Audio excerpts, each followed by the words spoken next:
Sur le corridor international Conakry-Forêt-Caria-Freetown, après un parcours du combattant d'une centaine de kilomètres, la ferme de Sagoya offre une oasis aux visiteurs avec un décor verdoyant. Ce 35 hectares aménagés pousse du riz et du maïs.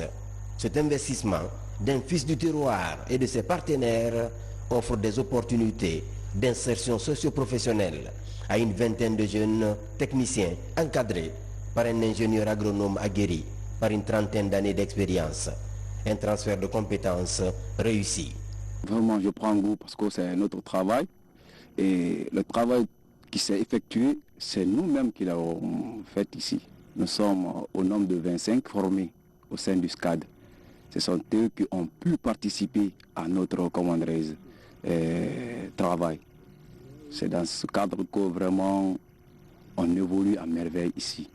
À Forêt-Caria, dans la sous-préfecture d'Alasoya, le rêve des promoteurs de ce complexe d'agrobusiness est d'aider le secteur rural à sortir de la dépendance de la pluie par l'utilisation des technologies comme le système d'irrigation goutte à goutte et d'autres innovations. Nous avons pas mal de projets en perspective. Nous sommes très confiants que bientôt nous allons laisser le corona derrière nous.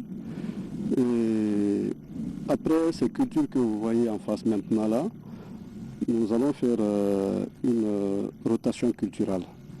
Parce que nous envisageons produire 25 hectares de pastèques et d'autres cultures maraîchères.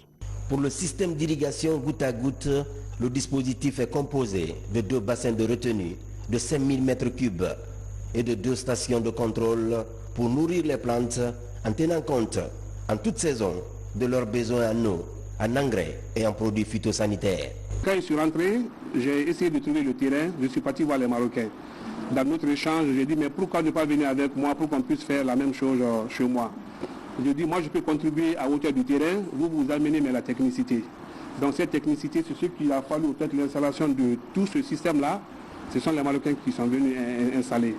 Bon, après, quand notre projet était fini, j'ai vu avec aussi les gens de Singapour qui sont intéressés pour venir aussi travailler avec nous. Donc c'est avec eux que nous sommes en train de faire le maïs parce qu'ils ont demandé à ce qu'on fasse 21 hectares de maïs, mais on n'a pu faire seulement que 16 hectares. Et nous sommes dans la logique aussi de faire 15 hectares d'ananas. Donc ils sont intéressés pour prendre beaucoup plus de domaines. Parce que pour eux ici c'est un petit site. Au fait ils veulent d'abord être rassurés. Quand ils sont rassurés, c'est pour aller peut-être qu'on va peut-être venir voir Madame la ministre de l'Agriculture pour les domaines de l'État. Les résultats sont bons, sûrement, parce que pour ce qu'il a fait, ce qu'il est en train de faire, et c'est sur des hectares, c'est parce qu'il y a quelque chose qui est en train de le motiver. Et ce que j'ai pu recommander, c'est comment faire pour booster la production, la productivité. Ça, c'est ce qui peut aller sur la rentabilité. Parce qu'on ne peut pas faire tout ça et ne pas s'attendre à quelque chose. Et la Guinée doit en profiter, tous les Guinéens. Donc j'encourage, c'est très bien. L'entrepreneuriat jeune, franchement, est de mise ici. C'est un exemple à montrer partout. Au-delà de la démarche d'autonomie énergétique, le projet Agrib Mokatour fait la promotion d'une approche intégrée de la production à la transformation en passant par l'emballage et le conditionnement.